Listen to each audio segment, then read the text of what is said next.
Hello বন্ধুরা, সবাই কেমন আছো? আশা করি ভালো আছো। এসকে ভেট চ্যানেলের পক্ষ থেকে সবাইকে অনেক অনেক ভালোবাসা। আমিও ভালো আছি। তো আজকে আর একটা নতুন ভিডিও নিয়ে চলে আসলাম।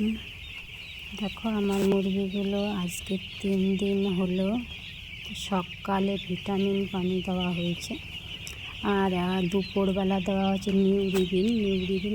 1000 পাখির জন্য আমি 20টা করে ট্যাবলেট দিয়েছি। মুরগি যেন ল্যাম মুরগি না হওয়ার জন্যই আমি দিয়েছি। তো প্রচুর মুরগি তো ল্যাম হয়, এই জন্যই ছোট্টোবেলাতেই নিউরিবিনটা দিয়েছি। আর রাতে দিব অ্যান্টিবায়োটিক। তারপর দেখো মুরগিগুলো আমার কেমন লাগছে। এখন দুপুরবেলা বলে আমি পর্দাটা একটু নামিয়ে দিয়েছি। নিউরিবিন পানিটা বেশি খেতে চায় না, তার জন্য